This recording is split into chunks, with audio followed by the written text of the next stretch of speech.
तो साथियों नमस्कार, आप सभी का स्वागत है इस YouTube चैनल पर। तो हम जो क्लास आज की हमारी क्लास रहेगी ये रहेगी राजनीति विज्ञान की। इसके अंतर्गत आज हम अध्ययन करेंगे समानता की। जो चैप्टर है वो है समानता। इसके पहले हमने चर्चा की थी स्वतंत्रता की, उसके विषय में हमने बहुत अच्छे तरीके से अध्ययन किया था। तो आज की जो क्लास होगी वह इक्वलिटी की होगी या समानता की है, तो इसे भी हम बहुत अच्छे तरीके से देखेंगे। जो पिछली क्लास थी उसमें हम आशा करते हैं कि आपको बहुत अच्छे तरीके से समझ में आया होगा। उसमें जितने कंटेंट हमने आपको दिए थे वह परीक्षा की दृष्टि से बहुत ही महत्वपूर्ण है। उसमें हमें कुछ भी नहीं छोड़ना है।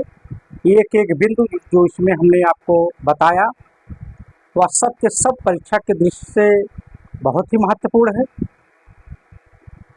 आप उसे अच्छे से पढ़िए और आपसे एक सहयोग चाहते हैं कि हमारा चैनल आप सब्सक्राइब कर लीजिए, ताकि जो हम वीडियो आप तक भेजें वो आप तक आसानी से पहुंच जाए।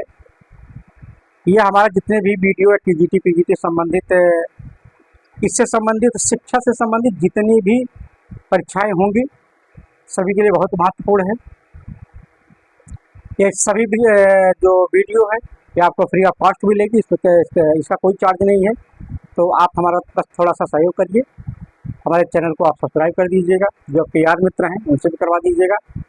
तो आइए देखते हैं राजनीतिक सिद्धांत के अंतर्गत जो समानता है, इक्वलिटी है, इस पे विभिन्न राजनीतिक विचारकों का क्या मत है।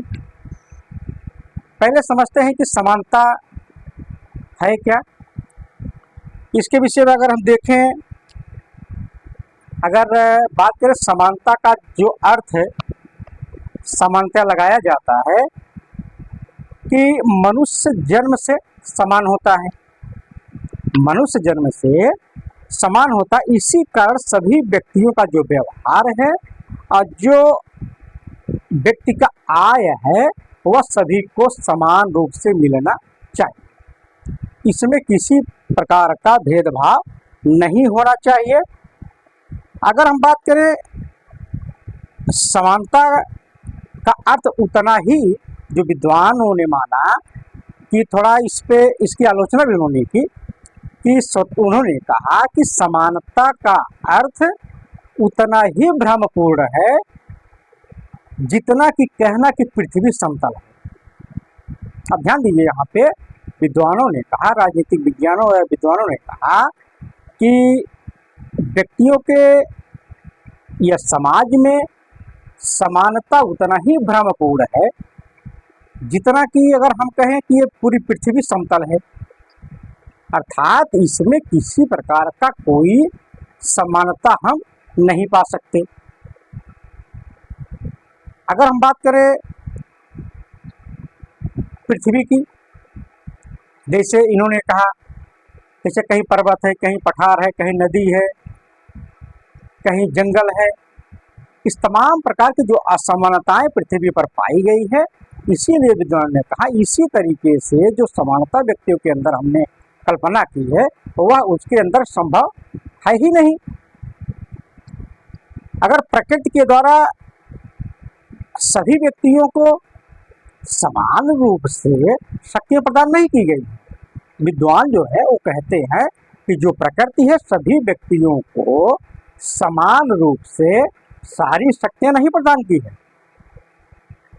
अगर हम इसमें बात करें कि जो मानवीय समाज है, इसमें भी अगर जो प्रकृति ने भेदभाव किया है, जैसे किसी को गोरा बना दिया, किसी को काला बना दिया, किसी को नाटा बना दिया, किसी को लंबा बना दिया, किसी को मोटा बना दिया, किसी को पतला बना दिया, इस तरीके से जो प्रकृति ने असमानता पैदा की है, इस जो असमानता है, इस जो व्यक्तियों में असमानता प्रकृति ने पैदा की है, इसे दूर नहीं किया जा सकता है। अर्थात जो समानता है, चाहे प्राकृतिक रूप से हो चाहे मानवीकृत हो, समाज में असमानता रहती ही है। अर्थात यह समानता हम समाज में नहीं ला सकते हैं कि सभी व्यक्तियों को गोरा ही बना दिया जाए, सभी व्यक्तियों को जो नाटे हैं उनको बढ़ा दिया। हाँ, आज के समय में तमाम प्रकार की जेनेरिक दवाएं हैं। लोग ये कहते हैं कि अगर व्यक्तियों को यह दवा खिला दीजिए लंबा हो जाएगा, और कुछ दवाएं ऐसी भी आती हैं कि आदमी खा ले या क्रीम लगा ले, आदमी गोरा हो जाएगा। यह जो असमानता दूर करने की बात की जाती है, यह क्षणभंगुर है, कुछ समय के लिए हो सकती है, लेकिन हमेशा के लिए यह असमानता दूर नहीं की जा सकती जो प्रकृति ने पैदा की है मनुष्य के अंदर। अगर हम वर्तमान समय की बात करेंगे, वर्तमान समय में हर समाज में जिस प्रकार की असमानता हम देखते हैं, यह दो प्रकार की है। अगर पहले प्रकार की असमानता की बात करें तो यह असमानता मूल रूप से प्रकृति भेद है, जैसे हमने बताया तो प्राकृतिक रूप से है। अगर प्रकृति ने इनमें भेद किया है कि विभिन्न व्यक्तियों में कुछ व्यक्तियों को बुद्धिमान बना दिया, कुछ व्यक्तियों को बलशाली बना दिया, कुछ व्यक्तियों को बहुत ज़्यादा कुशाग्र बना दिया, कुछ व्यक्तियों को मंदबुद्धि बना दिया, कुछ लोगों को कमजोर बना दिया। ये जो प्राकृतिक असमानता है, इसे हम बहुत हद तक दूर नहीं कर सकते, लेकिन इसमें कुछ हम सुधार अवश्य कर सकते हैं। अगर समाज में हम दूसरे प्रकार की असमानता की बात करें, जो दूसरे प्रकार की असमानता है, जो जिसे हम मानवीय असमानता कहेंगे, सामाजिक असमानता कहेंगे, अगर उसमें क्या है, कई बार ऐसा होता है कि जो बुद्धि है, जो बल है, प्रतिभा है, अगर समाज में जिन लोगों के पास से है, अगर इनके बच्चों को उचित प्रकार से इन्वायरमेंट दे दिया जाए, इनको उस प्रकार की व्यवस्था दे दी जाए, तो इसमें कुछ न कुछ सुधार किया जा सकता है। इनका एक सुधार इसमें भी नहीं होगा, लेकिन धीरे धीरे इसमें कुछ न कुछ सुधार हो जाएगा। इस तरीके से जो प्राकृतिक और मानवीय असमानता है, इसको लेकर के विद्वानों ने, राजनीति विद्वानों ने अपने तरीके से तमाम प्रकार के विचार व्यक्त किए हैं। इन्हीं असमानता और समानता को आज हम देखेंगे। हमने समझा कि समानता और असमानता जो प्राकृतिक मानवीय है,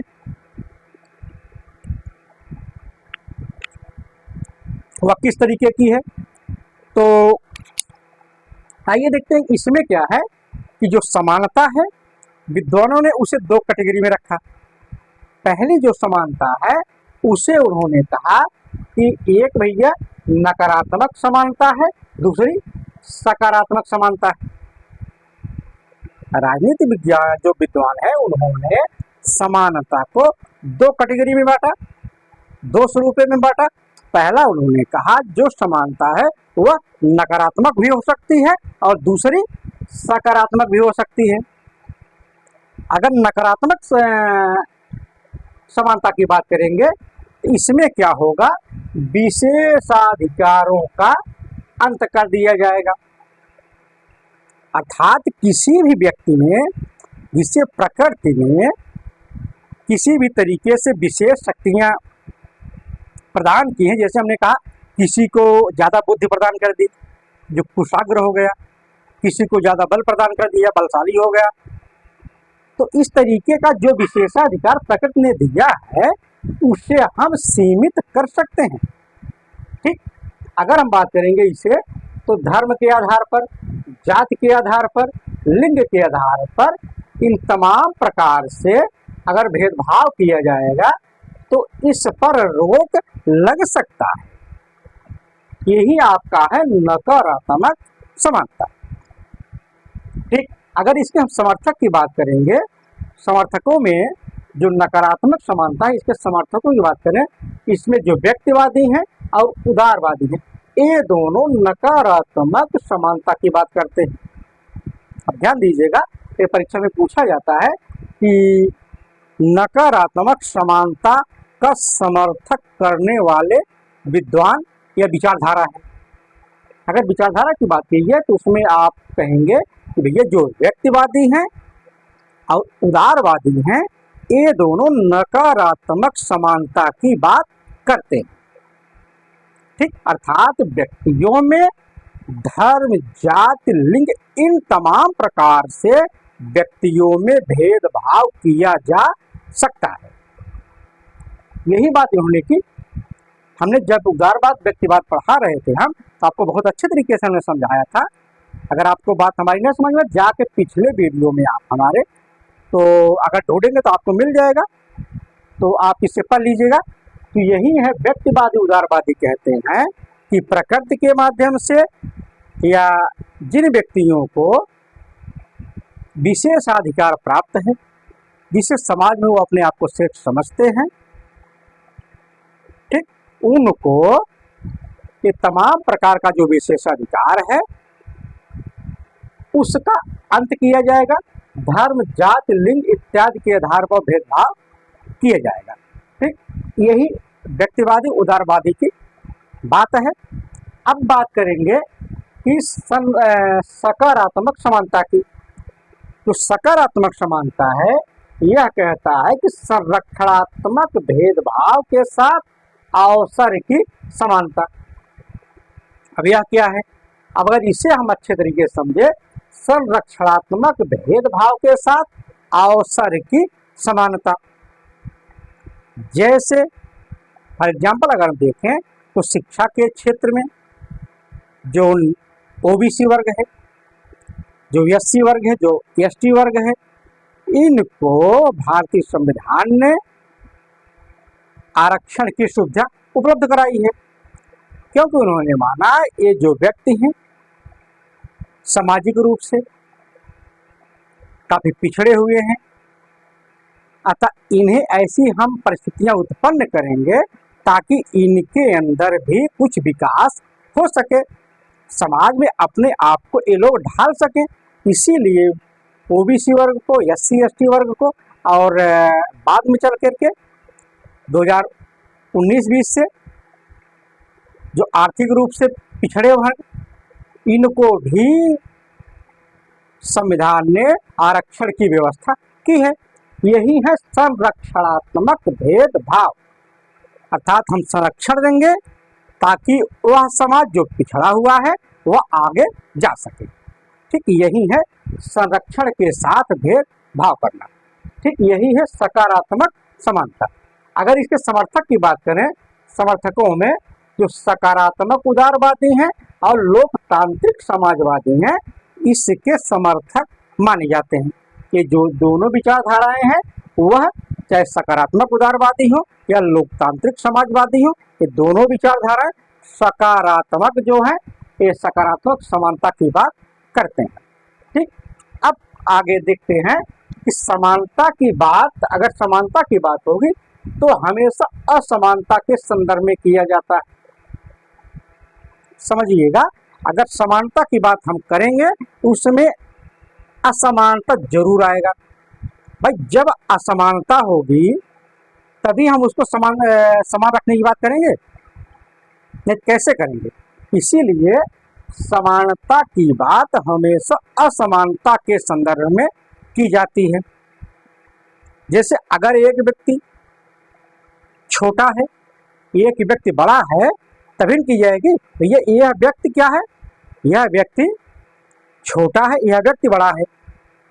यही जो असमानता है, अर्थात समानता के अर्थ में समानता की बात हमेशा असमानता के संदर्भ में की जाएगी। जब तक असमानता नहीं होगी तब तक समानता की बात नहीं होगी, और जब तक समानता नहीं होगी तब तक असमानता की बात नहीं हो सकती। ठीक, अगर इसमें बात करें, ये जो असमानता है यह दो प्रकार की है। असमानता दो प्रकार की हो सकती है। पहली प्राकृतिक असमानता, ये देखिए, पहली प्राकृतिक असमानता, दूसरी मानवकृत असमानता।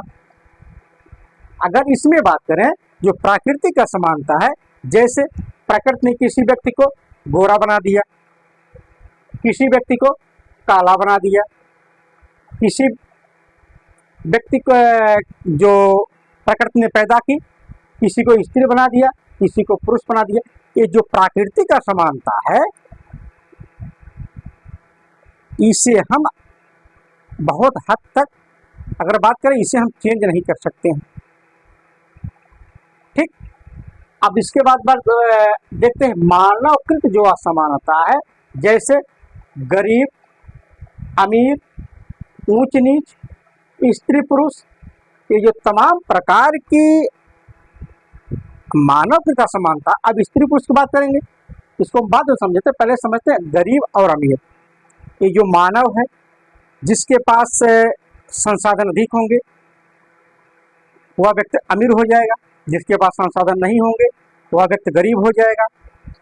ठीक, अगर जो सामाजिक व्यवस्था मानव ने बनाई है कि एक वर्ग समाज में उच्च वर्ग है, दूसरा वर्ग समाज में निम्न वर्ग है, यह ऊंच नीच की खाई है, यही मानवीकृत है।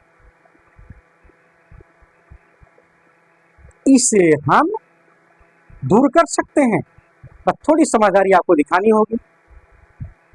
ठीक, अब स्त्री पुरुष इसमें कैसे, जैसे यहाँ पे भी है प्राकृतिक असमानता में, मानवीकृत असमानता में, अगर इसमें हम बात करेंगे तो आप समझ रहे हो कि मानवीकृत असमानता में स्त्री पुरुष कहाँ से आ गया।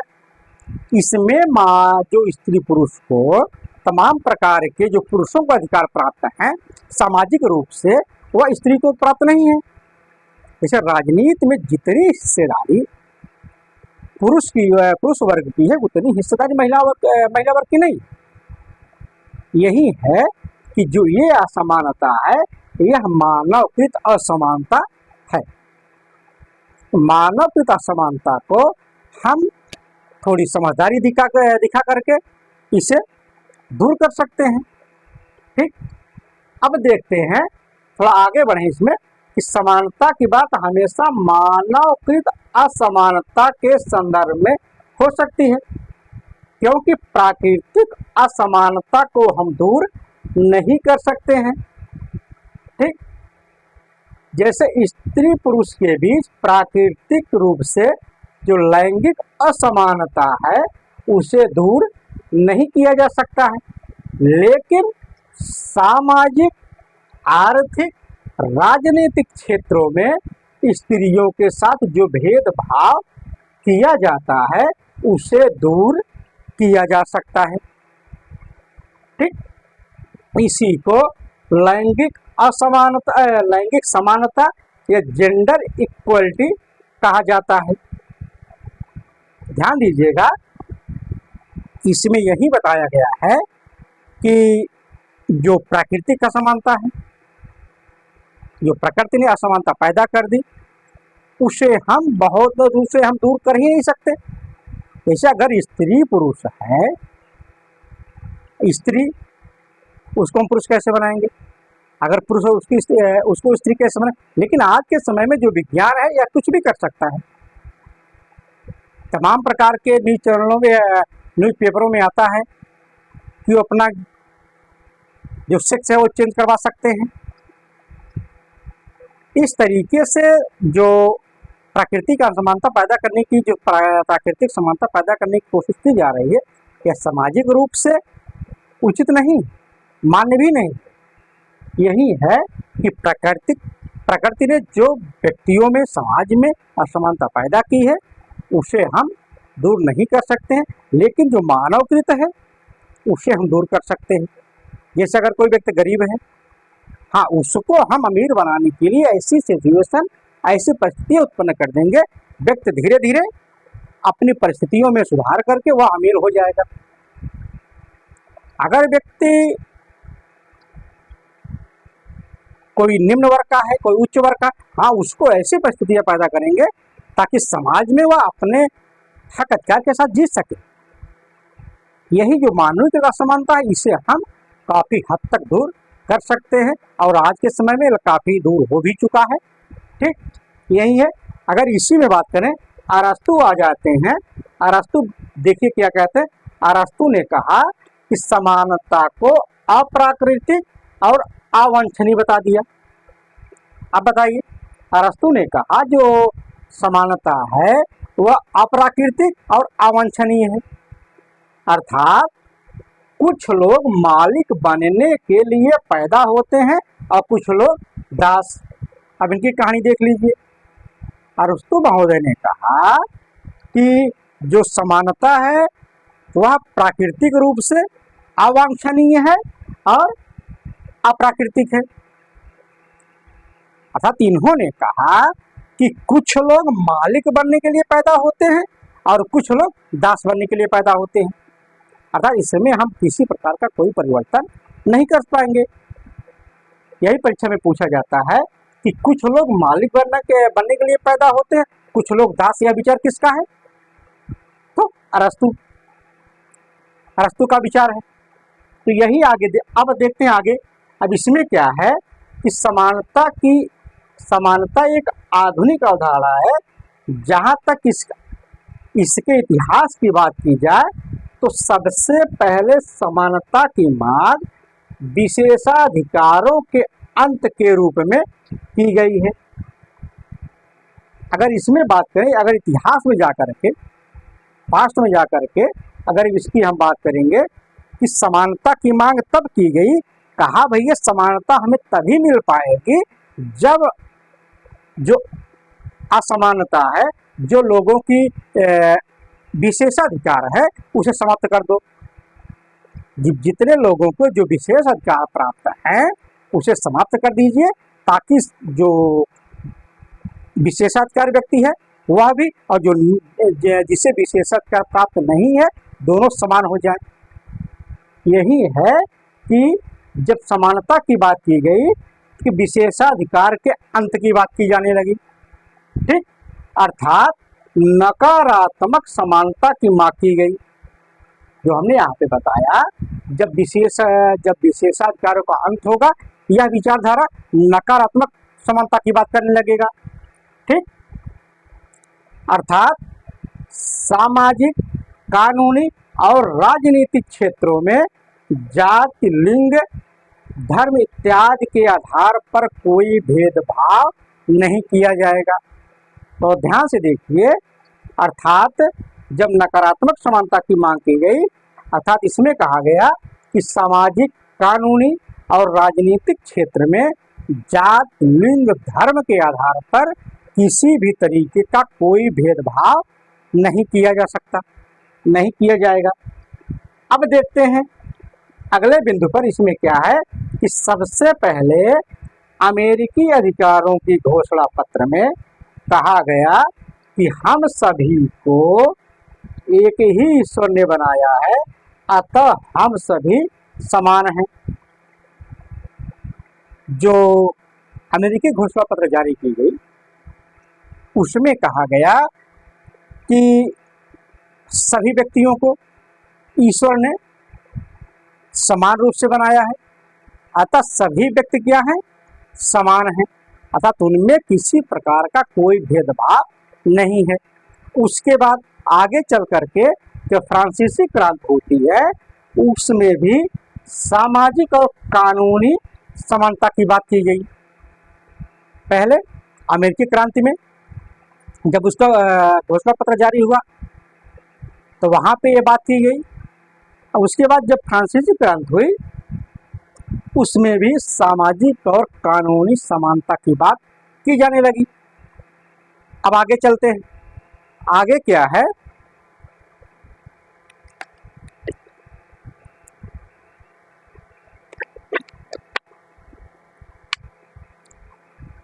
आगे बात करेंगे। अब देखिए, इस बिंदु में फ्रांसीसी समाज विशेषाधिकारों पर आधारित सामंती राज था। अगर वहां पे हम बात करें, थोड़ा एक मिनट। अब देखिए, जो फ्रांसीसी समाज था उस समय क्या था? विशेषाधिकारों पर आधारित सामंती राज्य था। ठीक, अतः इस क्रांति के दौरान सामाजिक, कानूनी समानता की मांग करने के क्रम में विशेषाधिकारों के अंत की बात की गई। जो बात यहाँ पे अमेरिकी क्रांति की बात की गई के दौरान की गई थी, वही बात जो फ्रांसीसी क्रांति हुई उसमें भी कहा गया कि भैया यह समाज है, जो शासन व्यवस्था है, जो लोगों पर शासन जिसके माध्यम से किया जा रहा है, वह सामंती समाज है। अतः जब तक यह सामंती राज्य खत्म नहीं किया जाएगा तब तक लोगों को किसी प्रकार की कोई लोगों में समानता पैदा नहीं की जा सकती। इसीलिए कहा कि जो सामंती राज्य है इनको जो विशेषाधिकार प्राप्त है उसे समाप्त कर दिया जाए, तभी जाकर के लोगों में समानता लाया जा सकता है। आगे चल करके एक विचारक है बेंथम, इन्होंने कहा, इन्होंने बहुत ही एक अच्छा सिद्धांत दिया, बहुत अच्छा विचार दिया कि एक व्यक्ति एक वोट का सिद्धांत। ध्यान दीजिए, परीक्षा में बहुत बार पूछा गया है कि एक व्यक्ति एक वोट का सिद्धांत किसने दिया, किसने प्रतिपादित किया? तो बेंथम महोदय हैं। जैसे आज हमारी जो लोकतांत्रिक व्यवस्था, अभी जो लोकसभा चुनाव हुआ है, इसमें हर व्यक्ति को, चाहे राष्ट्रपति ही क्यों ना हो, चाहे प्रधानमंत्री ही क्यों ना हो, चाहे झुग्गी झोपड़ी में रहने वाला गरीब से गरीब वर्ग क्यों ना हो, सबको एक मत देने का अधिकार है। और जितने एक वोट की कीमत राष्ट्रपति की है, वही वोट की कीमत एक जो गरीब वर्ग है उसकी भी है। अर्थात एक व्यक्ति एक वोट का सिद्धांत बेंथम महोदय ने दिया। तो यही क्या किया इन्होंने, राजनीतिक समानता की बात कर दी इन्होंने। कहा भाई जब तक व्यक्ति को, सभी व्यक्तियों को एक वोट देने का अधिकार नहीं होगा तब तक राजनीतिक रूप से व्यक्ति समान नहीं होगा। अगर व्यक्ति को राजनीतिक रूप से समान लाना है, सभी को राजनीतिक अधिकार देना है, तो क्या करना पड़ेगा? सभी व्यक्तियों को एक वोट का अधिकार दे दीजिए। सभी लोग कम से कम जब व्यक्तियों का, अपने प्रतिनिधियों का चुनाव करेंगे उस दौरान अपने आप में भगवान होंगे। इसीलिए जितने प्रतिनिधि होते हैं जाके हाथ जोड़ के प्रणाम करते हैं, पैर छूते हैं कि भैया आप हमें देखिए, हमें वोट दीजिए। वही इन्होंने कहा कि एक व्यक्ति एक वोट, हर व्यक्ति को होना चाहिए अधिकार। इसमें क्या हुआ, इन्होंने कहा, बेंथम महोदय ने कहा कि मताधिकार का वितरण करते समय प्रत्येक को एक गिना जाए, एक से अधिक नहीं। अब समझिए, इतने वर्ष पहले बेंथम महोदय ने कहा कि प्रत्येक व्यक्ति को एक वोट देने का अधिकार होना चाहिए, किसी भी व्यक्ति को एक से अधिक वोट देने का अधिकार नहीं होना चाहिए। हाँ, जब व्यक्तियों ने अपना वोट दे दिया, हाँ जब गिनती भी हो, ऐसा न किया जाए कि अगर राष्ट्रपति वहां पे वोट डाला है उसकी गिनती 5 या 10 पे की जाए और गरीब वर्ग की गिनती 1 पे की जाए। इन्होंने कहा अगर वोट देने का अधिकार, एक व्यक्ति को एक वोट देने का अधिकार मिल गया तो चाहे राष्ट्रपति हो चाहे गरीब वर्ग हो, सबके वोट की कीमत एक ही होनी चाहिए, एक से अधिक नहीं होनी चाहिए। अब देख लेते हैं, इन्होंने कहा मताधिकार का वितरण करते समय या गिनती करते समय प्रत्येक को एक गिना जाए, एक से अधिक नहीं गिना जाए। आपको यह वक्तव्य बहुत ध्यान से देखना है, परीक्षा में अक्सर पूछा जाता है, तो आप ध्यान दीजिएगा। अब देखते हैं यहाँ पे इस तरीके से सबसे पहले कानूनी, सामाजिक, राजनीतिक समानता के रूप में नकारात्मक समानता की मांग की गई। इस तरीके से सबसे पहले कानूनी, सामाजिक और राजनीतिक समानता के रूप में नकारात्मक समानता की बात की गई, क्योंकि जब तक नकारात्मक समानता की बात नहीं होगी तब तक सकारात्मक समानता हो ही नहीं सकती। क्योंकि जब तक नकारात्मक समानता में जो विशेषाधिकार है उसका अंत नहीं किया जाएगा तब तक सकारात्मक समानता आ ही नहीं सकती। अब ठीक, अब बात करते समाजवादियों की। समाजवादी विचारधारा अपने आप में बहुत प्रबल विचारधारा है, बहुत क्रांतिकारी विचारधारा है। ठीक, अब यहाँ पे क्या है, देखिए यहाँ पे कि 20वीं सदी में की शुरुआत जब थी तब समाजवादियों ने आर्थिक समानता की मांग की, जैसे आज भी करते हैं। व्यक्ति में आर्थिक समानता, गरीब से गरीब वर्ग को भी समाज में खाना खाने का, उचित जीवन जीने का, शिक्षा का अधिकार, इन तमाम प्रकार का जो अधिकार समाजवादी विचारधारा के लोगों ने निम्न वर्गों को देने का प्रयास किया। वही यहाँ पे इन्होंने बात की कि समाजवादियों ने आर्थिक समानता की मांग करना शुरू किया। अब जब इन्होंने आंदोलन शुरू कर दिया, जो उदारवादी थे, जो समाज में अपना एक वर्चस्व रखते थे, जो अन्य वर्ग को अधिकार नहीं देना चाहते थे, उन्होंने क्या किया, उदारवादियों ने को विवश होकर के अवसर की समानता की जो बात थी उसे माननी पड़ी। अब देखिए यहाँ पे समाजवादियों की ताकत। समाजवादियों ने कहा कि जो गरीब से गरीब लोग हैं उनको भी आर्थिक समानता आपको देनी ही पड़ेगी, तभी जाके हमारा आंदोलन खत्म होगा।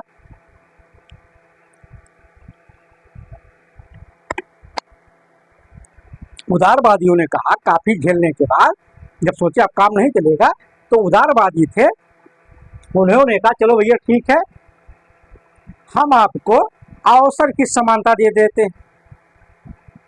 अवसर की समानता अर्थात अगर कोई नियुक्ति हम कर रहे हैं उसमें सभी को हम नियुक्ति देंगे, उसमें किसी प्रकार का कोई भेदभाव हम नहीं करेंगे। अब क्या किया, यहीं पर जो नकारात्मक उदारवाद है सकारात्मक उदारवाद में बदल गया। भाई यहाँ पे जब हमने देखा कि जब विशेषाधिकार लिए हुए जो समाज था, जो वर्ग था, जो विचारधारा थे, वह अपना जब समाजवादियों ने उस पर प्रेशर डाला, तब जाकर के अपनी विचारधारा में उन्होंने परिवर्तन कर दिया। दबाव में आकर के भैया अब हमारा काम चलने वाला नहीं है, अब हम ज्यादा दिन तक गरीब वर्ग का शोषण नहीं कर सकते हैं।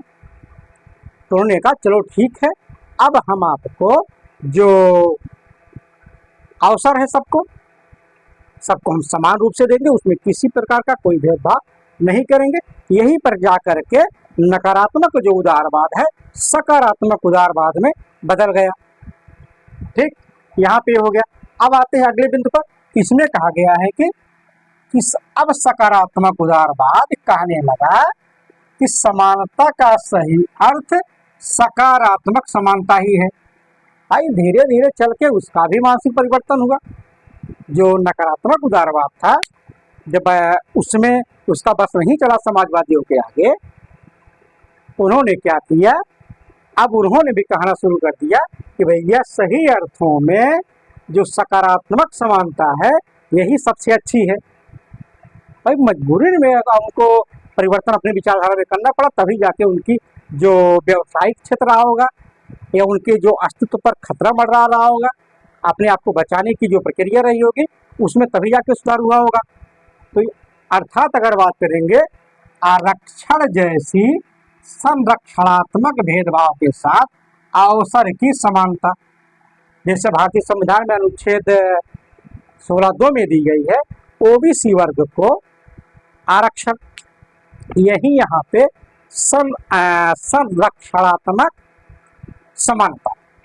ठीक, तो संरक्षणात्मक भेदभाव करके जो आरक्षण लोगों को दिया गया शिक्षा के क्षेत्र में, तभी जा करके व्यक्ति आगे जा पाया। जैसे अगर हम बात करें, आपको फॉर एग्जाम्पल समझाएं कि 2004 के पहले जब माननीय मुलायम सिंह यादव जी उत्तर प्रदेश के मुख्यमंत्री हुआ करते थे, तो उन्होंने एक व्यवस्था लाई सेल्फ सेंटर की, हाई स्कूल और इंटरमीडिएट में। उस समय तमाम लोगों ने इस व्यवस्था को काफ़ी आलोचना की कि जितने बच्चे सब बर्बाद हो जाएंगे, नहीं पढ़ेंगे, नहीं लिखेंगे, केवल अच्छे नंबर पाएंगे। लेकिन जो माननीय मुलायम सिंह यादव जी की एक इतनी बड़ी सोच थी। अब जाकर के अगर उसके प्रभाव की हम बात करेंगे तो अपने आप में एक शिक्षा के क्षेत्र में इतना बड़ा क्रांतिकारी परिवर्तन हुआ जिसकी हम कल्पना नहीं कर सकते। बस इसे आप थोड़ा अच्छे तरीके से समझने की कोशिश करिएगा कि 2004 के पहले जो गरीब वर्ग था, ST SC OBC वर्ग, जो निम्न तबके का वर्ग लड़का था, अगर वो हाई स्कूल में पढ़ने गया वहाँ तक किसी तरीके से पढ़ा, लेकिन जब सिलेक्शन सेंटर नहीं था उसके पास उतनी सुविधा नहीं थी। जो उच्च वर्ग है उसके पास शिक्षा की सारी सुविधाएं थी, पढ़ने की व्यवस्था थी, कापी किताब की व्यवस्था थी, विद्यालय तक साइकिल से जाता था। तमाम प्रकार की जो मानसिक आर्थिक जो परिवर्तन थे उसके पास ज़्यादा थे संसाधन, गरीब वर्ग के पास नहीं था।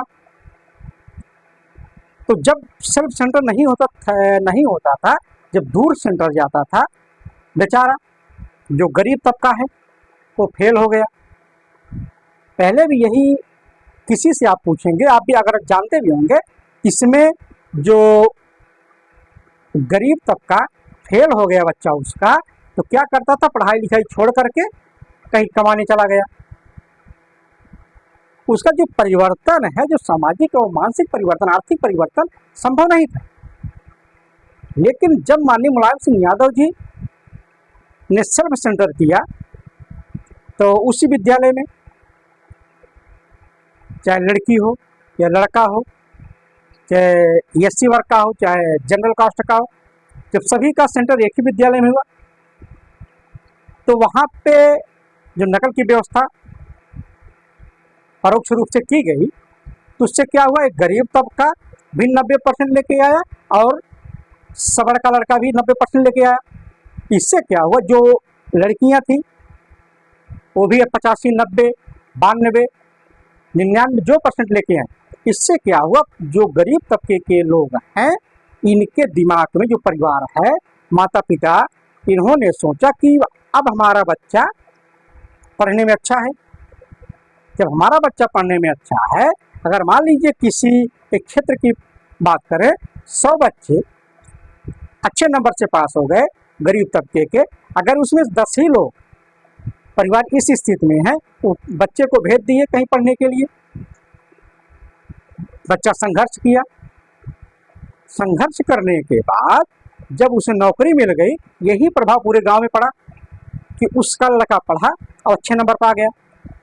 इससे जो सामाजिक, मानसिक और जो परिवर्तन होता है, यही जाके समाज जैसे परिवर्तित हुआ। अब खासकर महिला वर्ग को मुलायम सिंह यादव जी को बहुत अपने में देवता मानना चाहिए उन्हें, क्योंकि जो स्थिति उनकी शिक्षा के क्षेत्र में आज है तो उन्हीं की देन है। जो इलाहाबाद में या कहीं भी स्त्रियां आज पढ़ रही हैं तो उन्हीं की देन है। उन्हीं के परिवर्तनों के तहत आज यहाँ पे इतनी बड़ी संख्या में लोग पढ़ रहे हैं। अगर शिक्षा के क्षेत्र का सबसे बड़ा पुरस्कार अगर किसी को दिया जाना चाहिए कि इतने बड़े क्षेत्र में जो एकाएक परिवर्तन लाके खड़ा कर दिए, तो माननीय मुलायम सिंह यादव जी को देना चाहिए। यही इन्होंने कहा कि आरक्षण और संरक्षणात्मक भेदभाव में अवसर की समानता। भाई, जब सभी व्यक्ति को अवसर मिलेगा पढ़ने को, तब जाकर के उसके अंदर परिवर्तन आ जाएगा। अब जैसे एक एग्जाम्पल और को दे के बताएं, अगर कोई बच्चा होगा, अगर उसे हाई स्कूल में 4 बार फेल कर दीजिए, कितना भी अच्छा बच्चा हो, उसके पास पढ़ने की सुविधा नहीं है, पैसा नहीं है, स्कूल नहीं जा पा रहा है, अगर उसके हाई स्कूल में 2 बार फेल हो गया तो धीरे धीरे मानसिक रूप से कमजोर हो जाएगा, कहीं जगह कमाएगा, मतलब उसकी जो एनर्जी है खत्म हो जाएगी। लेकिन अगर कोई जिसे हम कमजोर बच्चा कहते हैं, अगर उसे हम थोड़ा सा सहारा दे देंगे, अच्छी सुविधा दे देंगे, पढ़ने की व्यवस्था दे देंगे, तो धीरे धीरे परिवर्तन, परिश्रम करते करते जब अच्छी भी स्थिति पहुंचेगा, नौकरी पा जाएगा, तो उसकी जो स्थिति होगी वो अलग होगी, भले एक दिमागी रूप से कमजोर हो। इसीलिए जो अवसर की समानता, जब सभी को सम्मान मिलेगी, व्यक्ति अपने आप को समाज में ऊपर रखेगा, तभी जाके परिवर्तन संभव है। जैसे एक एग्जाम्पल और देखिए, मतलब अगर एससी वर्ग का व्यक्ति पहले आज भी पहले खास तौर पे था कि जो गरीब एससी वर्ग में है उसे समाज में किसी के घर बैठने का अधिकार नहीं था सही से, कि खटिया नहीं बैठ पाता था या किसी के बराबर नहीं खड़ा हो पाता था। लेकिन अगर वहीं वर्ग घर में 2-4 नौकरी हो जाए तो जहां उसे बैठने नहीं दिया जाता था, आज वहीं उसे अच्छे से बैठाया जाता है। यही है सामाजिक, आर्थिक, मानसिक परिवर्तन। यही परिवर्तन माननीय मुलायम सिंह यादव जी ने किया। ठीक, यही पे है। इसीलिए कहा गया कि आरक्षण जैसी संरक्षणात्मक भेदभाव के साथ अवसर की समानता। अब चलते हैं समानता के विभिन्न रूप। अब समानता के जो विभिन्न प्रकार हैं उसमें कौन कौन से हैं, अगर उसमें बात करें, पहली समानता कौन सी है? पहली है प्राकृतिक समानता। इसमें बात करते हैं रूसो। रूसो ने कहा कि व्यक्ति को जो समानता है, सभी में समान है, इसमें किसी तरीके कोई भेदभाव नहीं है। ठीक, रूसो हमेशा प्राकृतिक समानता की बात करते हैं। उसके बाद दूसरा है सामाजिक समानता। सामाजिक समानता में क्या है? जाति है, धर्म है, लिंग है इत्यादि के आधार पर भेदभाव किसी के साथ न किया जाए। जो तीसरी समानता है यह है कानूनी समानता।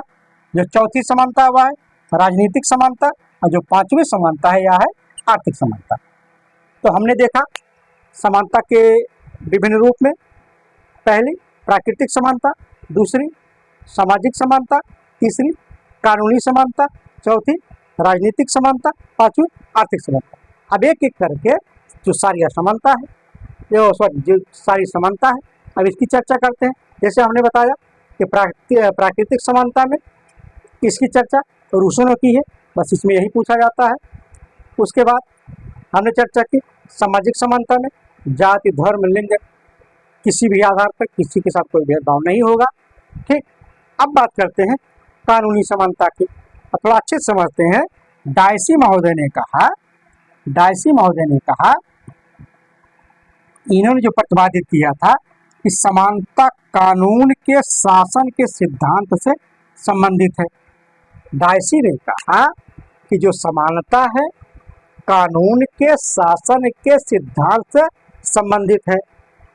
कानून के शासन का अर्थ है विधि के समक्ष समानता, अर्थात कानून किसी के साथ कोई भेदभाव नहीं करेगी। डायसी महोदय ने कहा, थोड़ा अच्छे से समझते हैं।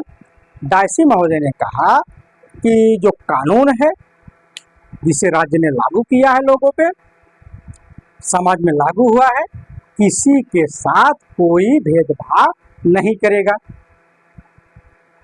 चाहे गरीब वर्ग होगा, चाहे अमीर वर्ग होगा, जो कानून है वह कानून है, सबके लिए समान है, किसी के साथ कोई भेदभाव नहीं करेगा। ठीक, यही है। इसी की बात डायसी महोदय ने किया। अब देखते हैं इसी में आगे कानूनी समानता की बात करते हुए बारकर हैं, इन्होंने कहा राज्य हम सभी को एक जैसे कानूनी मुखौटा पहना देता है। हम सब में चाहे जितनी विभिन्नताएं हों, कानूनी दृष्टि से हम सभी का समान महत्व होता है। एक बार फिर समझ लेते हैं कि बारकर महोदय ने कहा, और ध्यान से देखिएगा, बारकर महोदय ने कहा कि राज्य हम सभी को एक जैसे कानूनी मुखौटा पहना देता है। हम सब में चाहे जितनी भिन्नताएं क्यों ना हो, कानूनी दृष्टि से हम सभी का समान महत्व होता है।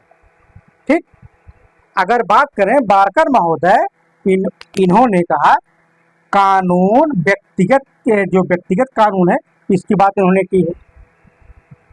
ठीक, बारकर महोदय की अगर बात की बात तो और समझने की कोशिश करें, इन्होंने कहा जो कानून है एक समान रूप से सभी को एक मुखौटा पहना देता है, कि एक मुखौटा बन गया उस पर।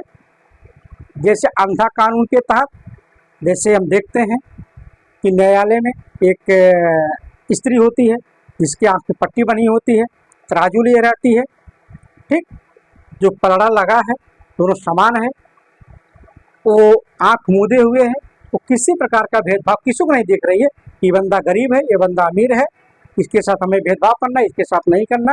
अर्थात यह किसी भी प्रकार का भेदभाव नहीं करेगी। अर्थात जो कानून है वह एक मुखौटा है, सभी के लिए समान है, इसमें किसी प्रकार का कोई भेदभाव संभव नहीं है। आगे देखते हैं।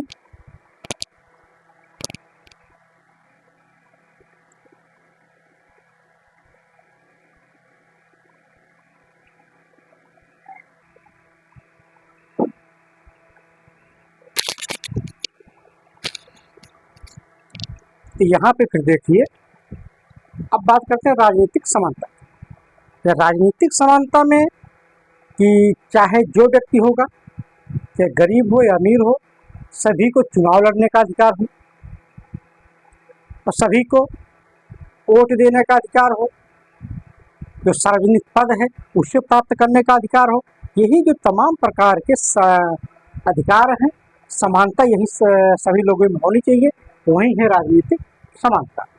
अब बात करते हैं अगले समानता की, वह है आर्थिक समानता। आर्थिक समानता की बात करेंगे। आर्थिक समानता समाजवाद से जुड़ी हुई है। परीक्षा में पूछा जाता है कि जो आर्थिक समानता है किस विचारधारा से जुड़ी हुई है, तो समाजवादी विचारधारा से जुड़ी हुई है। ठीक, अब चलते हैं कि समाजवाद कहता है कि जिस समाज में गरीबी, भूखमरी, बेरोजगारी का साम्राज्य होगा, उस समाज में राजनीतिक समानता का कोई अर्थ नहीं रह जाता है।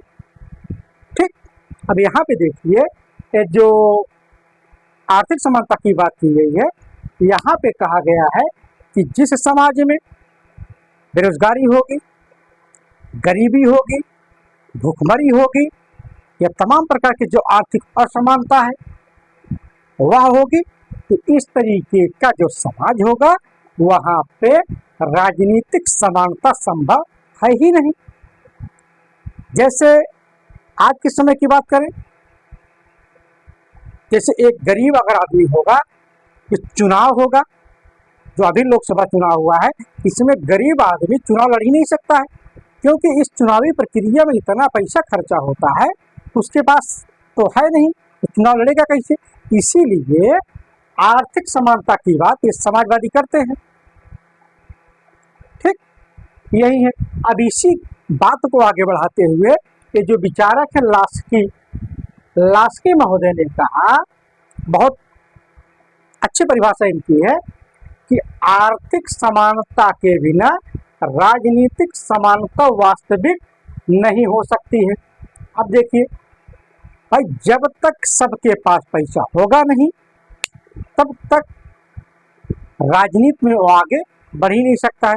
अर्थात अगर उसे राजनीति में लाना है तो पहले उसकी आर्थिक स्थिति में सुधार करना होगा। यही बात लास्की ने कहा कि आर्थिक समानता के बिना राजनीतिक समानता वास्तविक हो ही नहीं सकती। ठीक, अब आगे इन्होंने कहा, लास्की ने कहा कि वह समाज रेत के ढेर पर खड़ा है जिसमें आर्थिक समानता नहीं है। सही बात है, लास्की की यह बात भी सही है। इन्होंने कहा वह समाज एक रेत के ढेर पर खड़ा हुआ है जिसमें आर्थिक समानता है ही नहीं। ठीक, अर्थात अगर समाज को मजबूत बनाना है, उसकी नींव को मजबूत बनाना है, ठीक, समाज को मजबूत बनाना है, पहले सभी व्यक्तियों में एक सामान्य प्रक्रिया के तहत आर्थिक समानता सब में लाना जरूरी है। तभी जा करके समाज मजबूत होगा, राजनीतिक रूप से मजबूत होगा। ठीक, अब आगे देखते हैं। लास्की महोदय की बहुत अच्छी परिभाषा, आप देखिए कितने सुलझे हुए व्यक्ति हैं। इन्होंने कहा कि अब बहुत महत्वपूर्ण परिभाषा है, ध्यान दीजिएगा, यदि आपका पड़ोसी भूखा है तो आपको केक खाने का कोई अधिकार नहीं है। अब देखिए, यही समाजवादियों की सोच है कि भैया जब तक आपका पड़ोसी खाना नहीं खाया है तब तक आपको केक खाने का कोई अधिकार नहीं है। अगर इस परिभाषा को थोड़ा व्याख्यायित और करें तो यही होगा कि अगर पड़ोसी बहुत अमीर है, रोज उसके यहाँ पार्टी होती है, 10-20-50 लोग वैसे खाते हैं, शराब गांजा भांग जो चलता अपन चलता है, ठीक। अगर वही आपका पड़ोसी बेचारा भूखा है, बच्चे भूखे पड़े हैं, खाना नहीं समय से मिलता है, तो इसी बात को ध्यान में रखते हुए लास्की महोदय ने कहा कि यदि आपका पड़ोसी भूखा है तो आपको केक खाने का कोई अधिकार नहीं है, ठीक। अब आगे देखिए, एक विचारक है GDH कोल और जोड़ महोदय। GDH कोल और जोड़ महोदय ने कहा आर्थिक समानता के बिना राजनीतिक समानता कोल कल्पना या मिथ्या है। इनकी भी परिभाषा बहुत अच्छी है, ये भी परीक्षा में पूछा जाता है। इन्होंने कहा जब तक लोगों के पास आर्थिक समानता नहीं होगी, लोगों में आर्थिक समानता नहीं होगी, लोगों के पास पैसा नहीं होगा, तब तक वह समाज राजनीतिक रूप से समान हो ही नहीं सकता। भाई जब तक गरीब व्यक्ति के पास पैसा नहीं आएगा, चुनाव लड़ेगा नहीं, संसद में पहुंचेगा नहीं, वहाँ की सारी व्यवस्था देखेगा नहीं, वो सारी जो सुख सुविधा जो उन्हें सुविधाएं मिलती है उसका भोग करेगा नहीं। इसीलिए इन्होंने कहा GDH कोल महोदय और जोड़ महोदय ने कहा कि आर्थिक समानता के बिना राजनीतिक समानता कोल कल्पना या मिथ्या है। अब चलते हैं, अब देखते हैं समानता और स्वतंत्रता में अंतर क्या है, संबंध क्या है, ठीक। अगर इसके संबंध की बात करेंगे, इसमें इसके दो रूप होंगे। पहला रूप इसका है कि स्वतंत्रता और समानता एक दूसरे के विरोधी हैं। ध्यान दीजिएगा, जो पहला विचारधारा इसमें है वो कहते हैं कि स्वतंत्रता और समानता और स्वतंत्रता एक दूसरे के विरोधी हैं। अगर इसके समर्थक की बात करेंगे, इसमें जो समर्थक हैं वो उसमें जो विद्वान हैं उनमें नाम आता है लॉर्ड एक्टन का और टॉकविले का। ये दोनों व्यक्तिवादी विचारधारा को व्याख्यायित करते हैं। अर्थात हम बात करें कि जो व्यक्तिवादी विचारधारा है जिसको लॉर्ड एक्टन और टॉकविले समर्थन करते हैं, वो कहते हैं कि स्वतंत्रता और समानता एक दूसरे के विरोधी हैं। अब चलते हैं दूसरे पे। दूसरा पक्ष कहता है कि स्वतंत्रता और समानता एक दूसरे के पूरक हैं। ध्यान दीजिएगा, यहाँ पे एक दूसरे के विरोधी हो गए, जो व्यक्तिवादी हैं। अब यहाँ पे देखिए, दूसरा जो पक्ष कहता है स्वतंत्रता और समानता एक दूसरे के पूरक हैं। अगर इसमें समर्थक की बात करेंगे, ये लास्की और मैकाइवर, लास्की और मैकाइवर महोदय जो कि लोकतांत्रिक समाजवादी विचारधारा से संबंधित हैं, यह सकारात्मक उदारवादी विचारधारा का समर्थन करते हैं। इन्होंने कहा कि स्वतंत्रता और समानता एक दूसरे के पूरक हैं, ठीक। जैसे हमने यहाँ पे देखा था कि लास्की महोदय ने कितनी अच्छी सी परिभाषा कही थी, उनके विचार कितने अच्छे थे कि यदि आपका पड़ोसी भूखा है तो आपको केक खाने का अधिकार नहीं। यह विचारधारा केवल समाजवादियों की हो सकती है, ठीक। अब आते हैं, अब यहाँ पे थोड़ा और समझना है कि ध्यान दीजिएगा, यहाँ पे हमने जो एक चार्ट बनाया है कि यहाँ पे देखिए, यहाँ पे हमने समानता को रखा है, समानता हो गई। अब देखिए यहाँ पे समानता के दो पक्ष हमने बनाए हैं। पहला पक्ष क्या है, सत्ता को महत्व और स्वतंत्रता को महत्व। सत्ता को महत्व देने वाला कौन है, ये राज्य है, अर्थात जो व्यक्तिवादी है। ठीक, इन्होंने कहा कि भैया हमें अधिकतम शासन चाहिए। सत्ता को जो महत्व दे रहा है राज्य, वो कहता है कि हमें अधिकतम शासन चाहिए, कि तभी जाके हमारा हित होगा या राज्य का हित होगा। वही जो स्वतंत्रता को महत्व देने वाला व्यक्ति है, कौन है? वो व्यक्ति है। व्यक्ति कहता है कि हमें स्वतंत्रता चाहिए। और जब व्यक्ति को स्वतंत्रता चाहिए, जब व्यक्ति अपनी स्वतंत्रता की मांग करेगा, वही कहेगा कि भैया राज्य का शासन न्यूनतम होना चाहिए।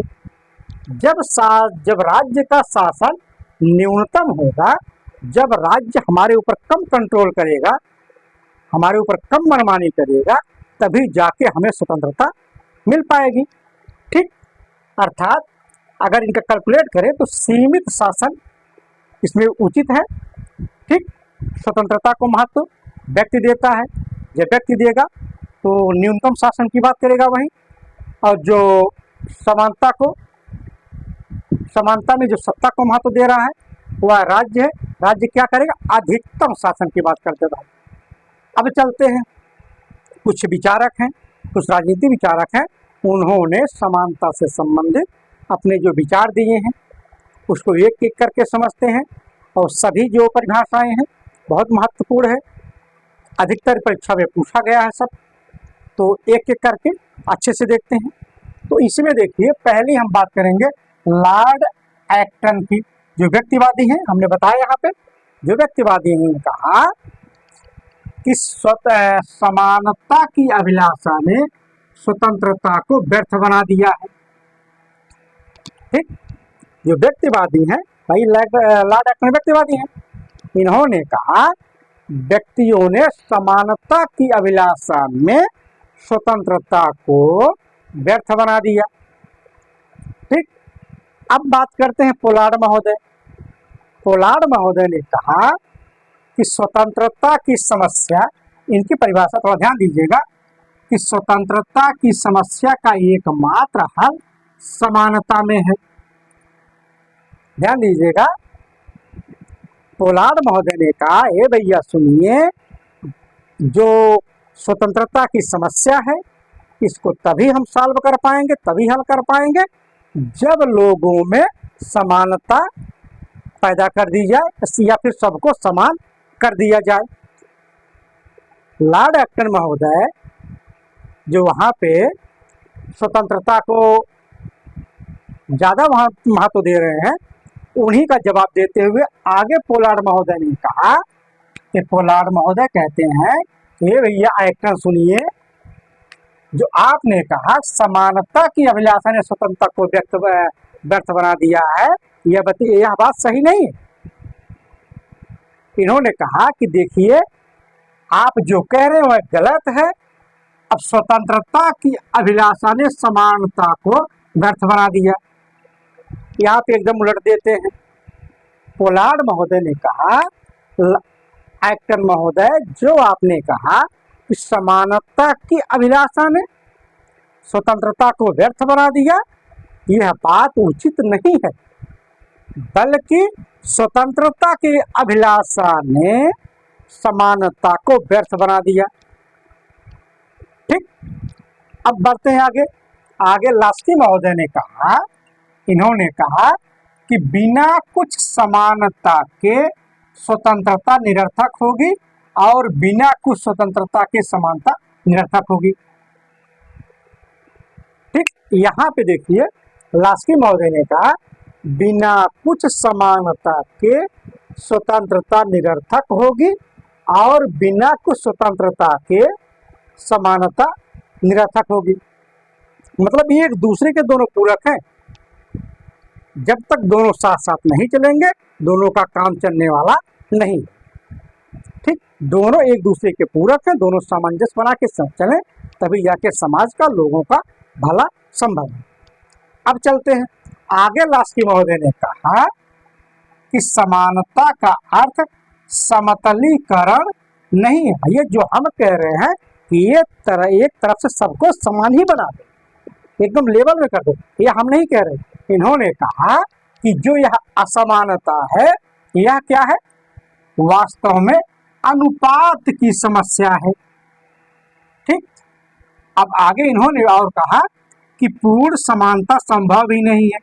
भाई जो जिस अनुपात में हो उसे उतनी समानता दे दीजिए, यही जा करके धीरे धीरे समाज में सब समान हो जाएंगे। लेकिन अगर चाहिए पूर्ण समानता, ये संभव है ही नहीं। ठीक, अब चलते हैं स्टालिन महोदय। स्टालिन महोदय ने कहा कि पूर्ण समानता को मूर्खतापूर्ण बकवास बता दिया इन्होंने। स्टालिन महोदय ने कहा कि पूर्ण समानता मूर्खतापूर्ण है। ठीक, पूर्ण समानता को मूर्खतापूर्ण बकवास बताया। किसने बताया? स्टालिन महोदय ने बताया। अब आगे आते हैं मैकेंजी महोदय। इन्होंने कहा, अब देखिए बड़ी मजेदार इन्होंने बात कही है कि पूर्ण समानता को जंगली गधे की आवारागर्दी बताया। मैकेंजी महोदय ने कहा कि जो पूर्ण समानता जब हो जाएगी, जो जंगली गधे जिस तरीके से आवारागर्दी करते हैं उसी तरीके से पूर्ण समानता भी आवारागर्दी करने लगेगी। अर्थात पूर्ण समानता को जंगली गधे की आवारागर्दी किसने बताया? मैकेंजी महोदय ने बताया। अगर हम अब इतनी परिभाषा हमने देखी, हमने परिभाषा देखी एक्टन महोदय की, पोलार्ड की, लास्की की और स्टालिन की और मैकेंजी की, ये जितनी परिभाषाएं हैं। उसके बाद यहाँ पे हमने देखा था लास्की की जो विचारधारा थी, GDS कोल की और जोड की। जितनी परिभाषाएं यहाँ पे हमने आपको बताई सब बहुत महत्वपूर्ण है। आपको हर परिभाषा का ध्यान देना है, आपको पढ़ना है। अगर निष्कर्ष के रूप में देखें तो हम कह सकते हैं कि स्वतंत्रता और समानता एक दूसरे के विरोधी न होकर के एक दूसरे के पूरक हैं। ठीक, अगर अगले बिंदु की बात करें, स्वतंत्रता और समानता का सबसे अच्छा समन्वय लोकतांत्रिक समाजवाद में पाया जाता है। ये परीक्षा की दृष्टि से बहुत महत्वपूर्ण है कि अगर परीक्षा में पूछ लिया जाए कि स्वतंत्रता और समानता का सबसे अच्छा समन्वय किस विचारधारा में पाया जाता है, तो लोकतांत्रिक समाजवाद में पाया जाता है। तो दोस्तों, ये जो अध्याय था, जो चैप्टर था समानता का, तो समाप्त हुआ यहाँ पे। तो हम आशा करते हैं बहुत अच्छे तरीके से आपको हमने कोशिश की पढ़ाने की, और जितने कंटेंट इससे संबंधित थे हमने आपके सामने रखे। तो फिर मिलते हैं अगली क्लास में। तो धन्यवाद।